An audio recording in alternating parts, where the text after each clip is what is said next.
الله خير الهدي هدي محمد وشر الأمور محدثاتها وكل محدثات بدعة وكل بدعة ضلالة. Alhamdulillah segala puji bagi Allah Subhanahu wa taala Tuhan semesta alam yang telah memberikan kita nikmat iman, Islam, sehat badan sehingga kita bisa bermujalasah dan berada di Quran sehat walafiat setelah kita melaksanakan ibadah salat berjamaah. Salawat salam kepada Rasulullah Rasulullah sallallahu alaihi wasallam beserta seluruh keluarga beliau, sahabat, kerabat dan pengikutnya serta kita semuanya umat beliau mendakwah ijabah yang senantiasa istiqamah konsisten dalam menjalankan dan mengerjakan sunnah kesempatan yang berbahagia ini saya diamanahi untuk membahas tentang fikih zakat. Zakat secara bahasa, secara lughat itu maknanya beragam. Ada yang maknanya nama berkembang. Karena apabila harta dikeluarkan zakatnya maka dia akan berkembang, bukan tambah habis tapi justru berkembang. Karena zakat itu seperti sedekah atau sama dengan sedekah. Sedekah itu kan ada dua, sedekah wajib dan sedekah sunnah. Sedekah wajib itu namanya zakat, sedekah sunnah itu yang infak biasa. Jadi zakat itu sama dengan sedekah, an-nama dia bertambah. Allah kan menegaskan yang haqullahu riba wa yurbis sadaqah. Allah wa yurbis sadaqah. Allah akan membinasakan riba dan menumbuh kembangkan sedekah. Jadi sedekah apapun bentuknya ketika dibayarkan itu akan justru membuat harta akan bertambah. Namanya. Kemudian zakat juga diartikan sebagai at-thaharah atau penyuci. Thaharah itu suci artinya. Atau juga bisa diartikan sebagai pencuci. Jadi harta yang dikeluarkan zakatnya maka dia menjadi suci. Termasuk badan yang dikeluarkan zakatnya maka badannya menjadi suci. Karena mungkin selama Ramadan melaksanakan nafas, melaksanakan hal-hal yang tidak pantas, dikeluarkan zakatnya maka itu menjadi pencuci bagi harta. Secara istilah syariat itu apa sih zakat? Para ulama menegaskan zakat itu adalah hakun wajibun. Hak yang wajib karena zakat itu hukumnya adalah fardhu ain li ta'ifin mahsusin untuk kelompok-kelompok orang tertentu karena penerima zakat itu harus khusus hanya berfokus kepada asnaf 8, tidak boleh keluar dari asnaf 8 fi malin mahsusin dalam harta yang khusus. Tidak semua harta wajib dizakati, tapi harta yang disebutkan oleh Nabi SAW sajalah yang harus dizakati. Misalnya ada orang punya cincin, permata, berlian misalnya, harganya 1 miliar, apakah wajib dizakati? Tidak. Rumah yang harganya 10 miliar, apakah rumahnya wajib dizakati? Tidak. Yang wajib dizakati hanya perkara-perkara yang disebutkan secara khusus oleh Nabi yang kita sebut dengan malun zakawiyun, harta yang wajib dizakati. Contohnya misalnya nakdai emas perak, kemudian al-an'am binatang ternak, kemudian az-zuru' pertanian itu pun tidak semuanya. Kemudian masuk di dalamnya at-tijarah, kemudian al-ma'din dan sebagainya. Itu adalah barang-barang yang wajib dizakati. Bapak memiliki tanah warisan, jumlahnya misalnya 10 hektar. Kalau dirupiahkan misalnya sampai 5 miliar misalnya, maka kalau dibiarkan begitu saja tidak dikeluarkan zakat karena tidak ada zakat fil aqar, itu tidak ada. Tapi kalau kemudian diolah, dibuat pertanian, ditanami padi, jagung, hasilnya dikeluarkan sesuai dengan zakat pertanian. Tapi kalau kemudian disewakan lahannya, setiap tahun dikontrak orang, kontraknya bisa sampai 500 juta misalnya, maka dikeluarkan zakat 2,5% dari 500 juta. Begitu cara memahaminya. Jadi hanya harta-harta khusus yang disebutkan oleh Nabi SAW yang wajib dizakati. Makanya para ulama itu kan nanti terjadi perbedaan pendapat terkait zakat penghasilan. Kenapa? Karena tidak disebutkan spesifik oleh Nabi SAW. Meskipun Majelis Tarjih sudah memberikan keputusannya, penghasilan tetap wajib dikeluarkan zakat dengan aturan yang sangat tegas. Ya, penghasilan yang dihitung untuk dikeluarkan zakat adalah penghasilan neto, penghasilan bersih. Misalnya contoh, Bapak memiliki penghasilan 25 juta per bulan, dipakai untuk biayai anaknya, bayar kuliah anaknya dan sebagainya. Ternyata bersih-bersihnya tinggal 15 juta. 15 kalau dikalikan 12 bulan ada nggak masuk kepada nisab? Kalau ada, maka wajib dikeluarkan zakat. Kalau tidak ada, maka tidak perlu dikeluarkan zakat. Itu seperti itu cara memahaminya. Jadi harta zakat ini adalah harta yang khusus. Fi waqtin mahsusin, harus dikeluarkan pada waktu khusus.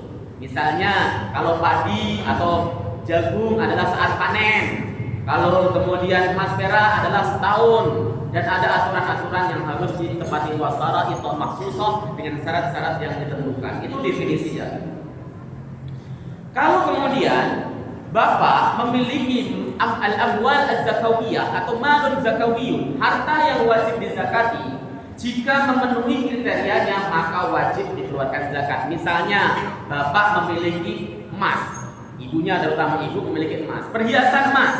Ya, memiliki perhiasan karena setiap gajian beli perhiasan, ternyata setelah ditumpuk jumlahnya ada 100 gram misalnya. 100 gram itu kalau gramnya adalah ayarnya atau karatnya 21 karat, nisabnya kan 97 gram kalau 21 karat.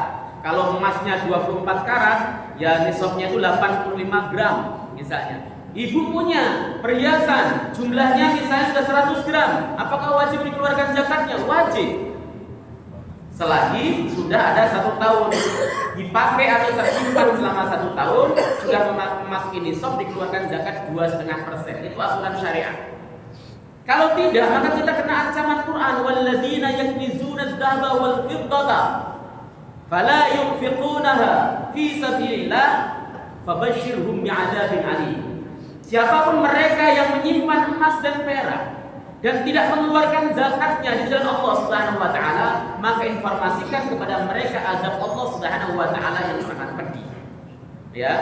Bahkan orang yang mani'uz zakat, orang yang tidak mau membayar zakat, itu menyebabkan terjadi qahtun, terjadinya kemarau panjang, hujan tidak mau turun, tidak terjadi keberkahan. Itu apabila kita tidak mau membayar zakat. Nah, itu tadi. Tarjih Muhammadiyah memberikan ketetapan bahwa harta perhiasan wajib dikeluarkan zakat. Kecuali mazhab Syafi'i. Mazhab Syafi'i mengatakan perhiasan itu tidak wajib dikeluarkan zakat.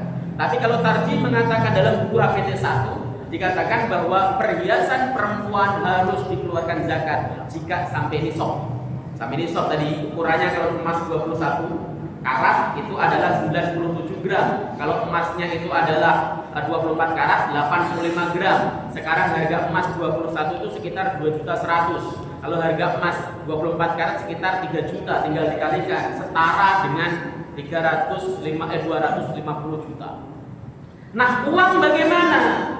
Ya, sebelum kita mengatakan apakah uang itu wajib dizakati atau tidak, posisi uang itu sebagai apa? Karena memang di zaman Nabi itu tidak ada uang karta, uang kertas tidak ada. Uang yang emas perak, makanya yang uang emas disebut dinar, yang uang perak disebut dirham.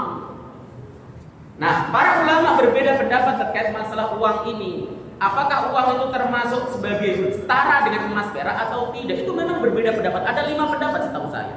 Tetapi yang paling kuat adalah uang itu berdiri sendiri tetapi diserupakan dengan naqdain. Naqdain itu adalah alat tukar. Karena uang adalah alat tukar, makanya uang itu wajib dizakati juga sebagaimana naqdain. Tetapi kalau kemudian apakah uang dan emas itu sama? Beda. Emas itu memiliki, di dalam kitab fikih disebut sananan haqiqiyan. Dia memiliki nilai yang hakiki. Bapak punya emas, ya, atau punya emas meninggal dari orang tuanya, emas tersebut tertuliskan tanggal misalnya 1000 Masehi. Berarti 1000 tahun, 1500 tahun silam misalnya, atau 1000 tahun silam. Apakah emasnya masih laku? Masih. Bahkan ibu punya perhiasan emas, lalu kemudian gepeng kelindes mobil tetap laku dijual karena dia sananan hakikian, memiliki nilai yang hakiki. Uang itu tidak memiliki nilai hakiki. Duit 100.000 yang hari ini kita pakai, lalu tiba-tiba presiden mengumumkan bahwa uang itu tidak berlaku lagi, maka duit itu tidak boleh digunakan untuk transaksi. Nggak ada nilainya, dibuat beli martabak saja tidak diterima oleh pedagang. Kenapa? Karena tidak disepakati berlakunya. Makanya yang benar adalah uang itu nakdain, nilai tukar. Kalau nilai tukar ya sama dengan emas perak sebagai nilai tukar, sebagai dinar dan dirham. Ya, meskipun emas itu bukan terkait sekarang, itu bukan nilai tukar, tetap wajib dikeluarkan zakat karena ada nas sharih dalam Quran dan hadis. Itu harus paham. Nah, nisabnya bagaimana untuk uang? Kementerian Basnas kemarin memberikan ada surat edaran atau keputusan bahwa zakat penghasilan atau zakat uang itu disetarakan dengan emas 14 karat. Itu saya tidak sepakat, tidak setuju. Kenapa? Karena emas 14 karat itu berarti bukan emas murni. Sementara di dalam hadis itu jelas bahwa yang dimaksudkan untuk dikeluarkan zakat itu emas murni. Yang betul-betul emas dinar itu emas murni.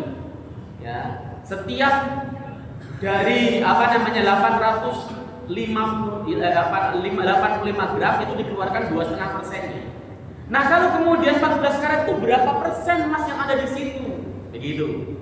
Nah, padahal kalau zakat penghasilan dia boleh mengikuti perak, karena para ulama itu terbelah jadi dua. Ada yang mengatakan zakat penghasilan itu ikut emas, ada yang mengatakan ikut perak boleh. Kalau ikut perak, antum punya penghasilan 10 juta udah wajib zakat. Kalau ikut perak, karena harga perak sekarang ya murah, tetap murah, 30-an ribu per gram. Sementara nisabnya cuma 595. Kalau kemudian kita kalikan ya paling sekitar 10-an juta lah, paling segitu. Nah, kalau ada orang penghasilan 10 juta otomatis wajib kalau nisabnya pakai perak dan boleh diikuti kalau pakai perak.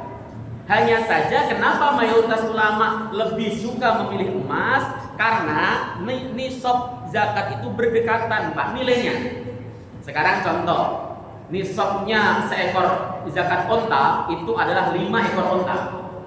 Satu ekor onta itu harganya berapa untuk saat ini? Misalnya sapi aja 30-an juta ya. Onta 50 juta, 5 kali 5 250 juta. Emas saat ini harganya juga sama, ya, setara 85 gram itu kalau kali 3 250 juta juga, ya. Kambing juga sama, kambing itu nisabnya 40 ekor kambing. Kalau seekor kambing sekarang yang normal hanya 5 juta kali 40 200 juta juga. Artinya yang berdekatan dengan itu nisab itu berdekatan. Lah kalau kemudian diukur dengan nisab perak yang cuma 595 dikali dengan harga perak hari ini misalnya, paling mahal kemarin berapa? 30 ribu kali. Ya. Kalau kali 5 cuma 15 juta.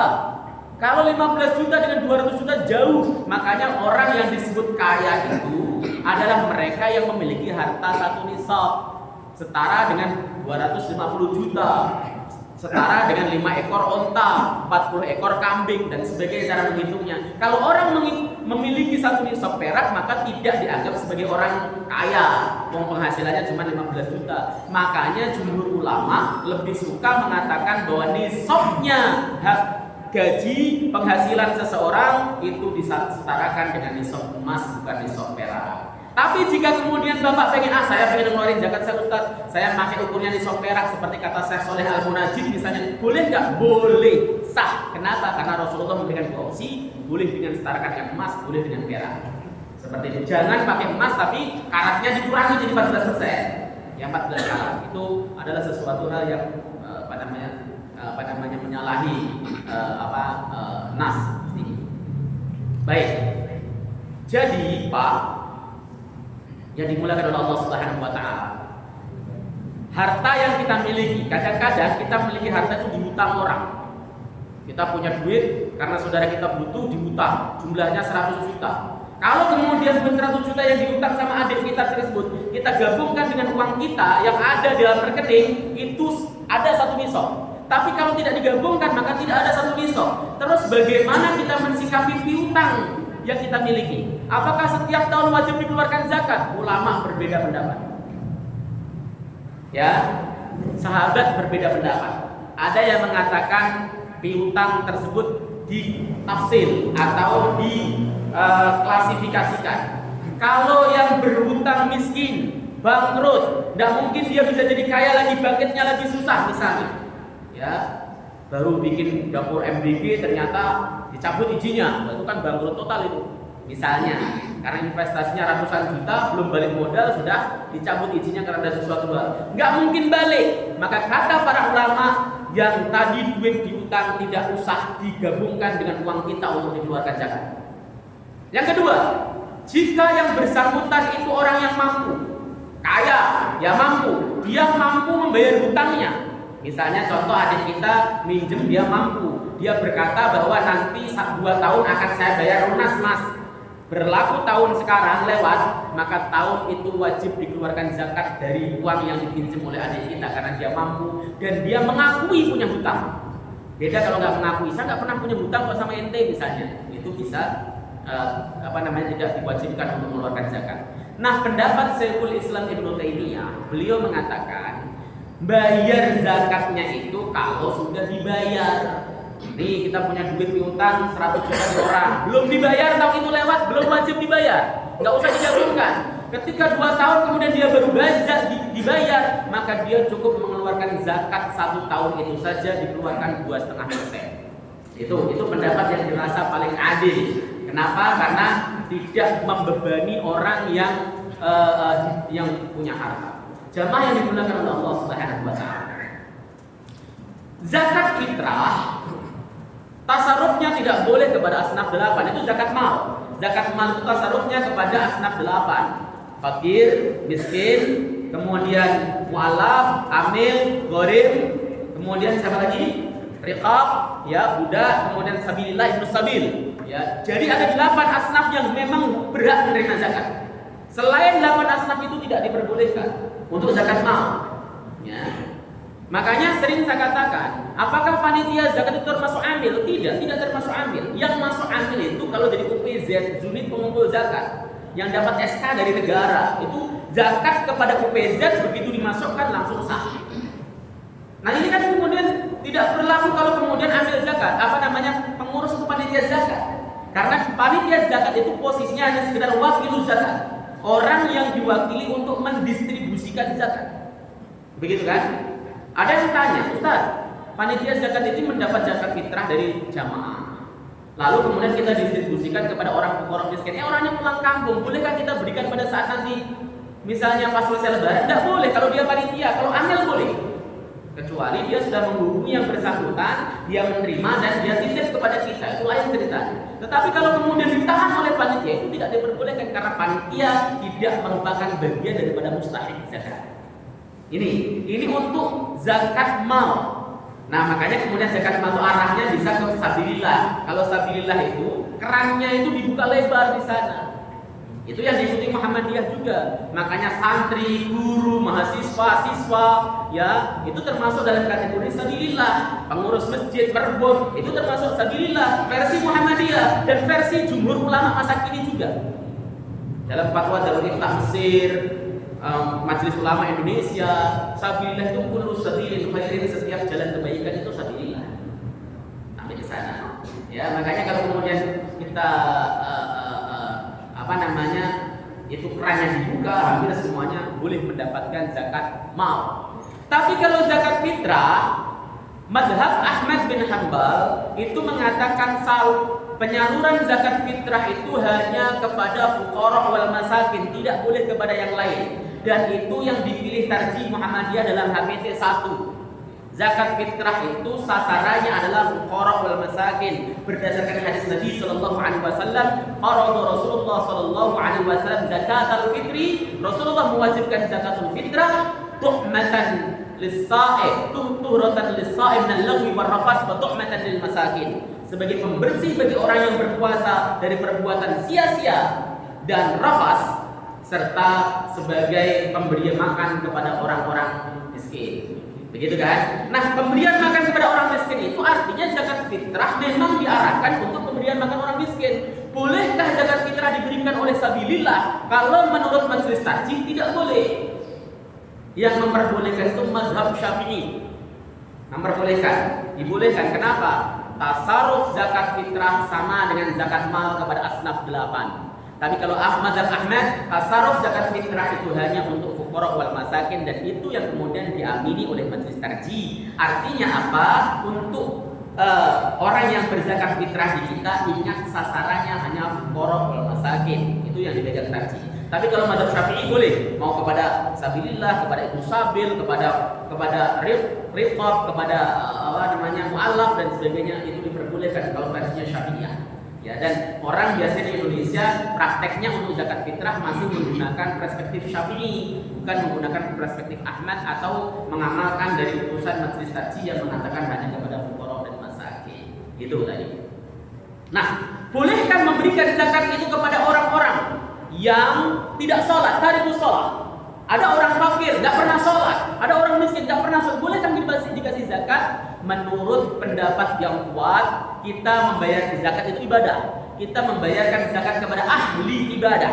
Orang yang fasik, ya tidak melakukan ibadah, apalagi mubtadi, orang yang biasa melaksanakan bid'ah, apalagi tarikus sholat amidan, orang yang meninggalkan sholat dengan sengaja, itu seyogyanya tidak diberikan zakat supaya dia mau tobat kembali kepada Allah Subhanahu wa taala, melaksanakan ajaran agama dengan sebaik-baiknya. Begitu. Ya, karena tadi ada kode jangan lama-lama Ustaz, 1/4 jam saja. 1/4 jam lewat saya itu. Ada 20 menit lebih malah. Jadi intinya Pak, zakat itu kewajiban. Apakah setiap Ramadan kewajiban zakat mal? Enggak. Zakat mal itu hitungnya adalah tahun Komariah, tahun Hijriah. Tapi biasanya dikeluarkan di bulan Ramadan supaya gampang hitung, enggak gampang lupa. Karena di bulan Ramadan itu orang ngeluarin zakatnya, maka udahlah keluarin aja di bulan Ramadan. Ya. Ada yang bertanya gini, Ustaz, saya itu ribet kalau suruh ngitung, ini zakat saya masuk nisab kapan, lalu kemudian ketika berkurang kapan, lalu kemudian nambah lagi kapan, kan ribet. Pokoknya saya pas Ramadan saya lihat rekening saya, kok sudah ada 1 nisab, saya keluarkan zakat. Bagaimana? Saya bilang bagus, itu bagus. Ngitung memang ribet, daripada ngitung, ya ini kan tambahannya baru 6 bulan, berarti nggak wajib zakat. Itu namanya kita ngitung sampai rigid namanya. Makanya yang paling bagus adalah hitung pada saat Ramadan sudah banyak, udah keluarkan zakat 2,5%. Seperti itu. Dan saran saya ya memang adalah ikuti aturan syariat yang sudah baku yang jalan. Dan kita punya kaidah namanya al-khuruju minal khilaf mustahab. Keluar dari perbedaan pendapat itu hukumnya sunnah. Allah taala alam bisawab. Satu majlis subhanallah wa bihamdika asyhadu an la ilaha illa anta astaghfiruka wa atubu ilaik. Assalamualaikum warahmatullahi wabarakatuh.